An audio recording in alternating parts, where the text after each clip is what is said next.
Why is it significant for you and, of course, for everyone, really? It wasn't in the script, Stuart. Look, as an American born, Cuba's always been, a giant taboo. It says in the U.S. anthem, the land of the free and the home of the brave. And yet Americans, for the past 55 years, have been banned from traveling to this island nation just 90 miles off the coast of Florida.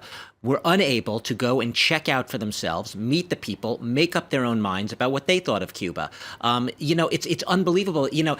You tend to forget that the embargo itself is just part and parcel of a much broader sort of diplomatic isolation of Cuba. In addition to the travel ban, the breaking off of diplomatic relations, you just couldn't even really talk about the island.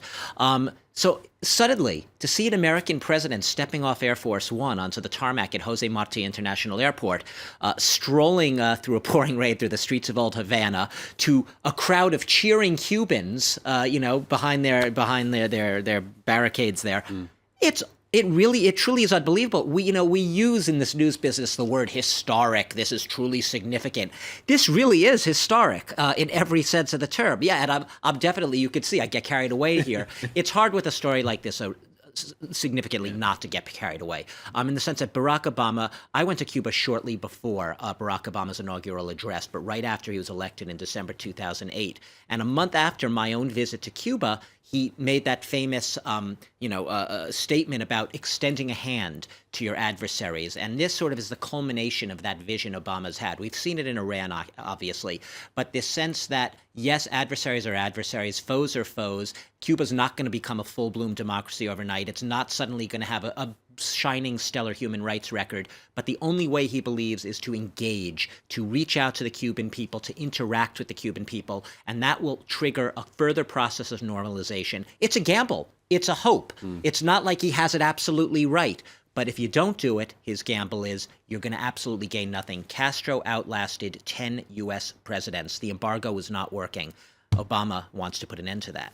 You mentioned the Cuban people. What does this all mean for them and for Americans as well? Well, we just saw in that report, right? The Cubans cheering. Now, obviously, is every Cuban out there absolutely elated and overjoyed by Barack Obama's visit? No.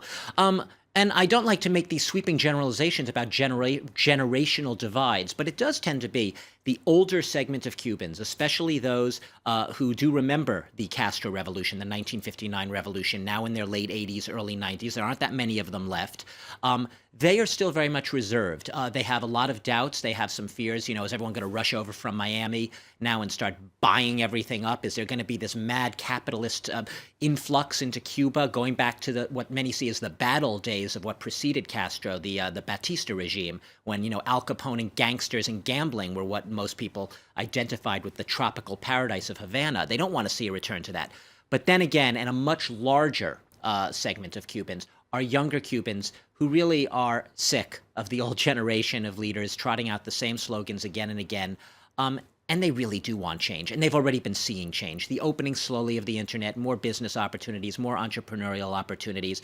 These are the Cubans who were watching on old television sets, adjusting the antenna, grainy images, because they don't have their iPads and all of that.